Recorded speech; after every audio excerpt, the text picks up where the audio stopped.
Common topic है जिसको कहते हैं कि फाइब्रॉयड यूट्रस। बिस्मिल्लाहिर्रहमानिर्रहीम। अस्सलाम वालेकुम। मैं डॉक्टर सलमा बतूल दी फर्टिलिटी क्लिनिक बाय सेडना से बोल रही हूँ।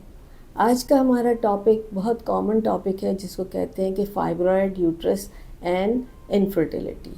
फाइब्रॉयड यूट्रस को लियोमायोमा भी कहते हैं। ये सबसे कॉमनेस्ट ट्यूमर है यूट्रस का, जो कि बिनाइन ट्यूमर है। इसकी या तो ये सिम्टोमेटिक होता है, मगर मोस्ट ऑफ द टाइम ये एसिम्टोमेटिक होता है। इसमें तीन तरह के ये होते हैं।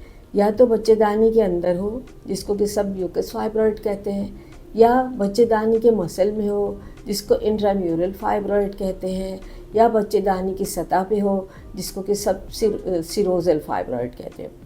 सब सिरोजल फाइब्रॉयड यूजुअली प्रॉब्लम क्रिएट नहीं करता अनलेस कि बहुत बड़ा हो और फिर प्रेशर सिम्टम्स हो रहे हो। इंट्राम्यूरल भी ज़्यादातर तो प्रॉब्लम नहीं होती, लेकिन अगर बहुत बड़ा हो तो फिर उसका ट्रीटमेंट हमें करना पड़ता है। और सब म्यूकस चाहे मटर के दाने की बराबर भी हो तो उसको हम ट्रीट करते हैं। अब ट्रीटमेंट किस तरह के होता है? ट्रीटमेंट 3 तरह का होता है। या तो आप मेडिसिन देंगे, या आप सर्जरी करेंगे, या थेराप्यूटिकली करेंगे। तो सर्जरी जो है, जिसको हम मायोमेक्टमी कहते हैं, अगर सब इंट्राम्यूरल फाइब्रॉयड हो तो मायोमेक्टमी जो है वो सबसे बेहतर ऑप्शन रहता है।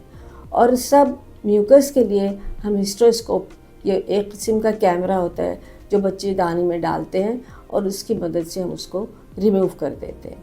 सब सिरोजल के लिए यूजुअली कुछ नहीं करना पड़ता। अब ट्रीटमेंट ऑप्शंस जो है वो देख के करना पड़ता है।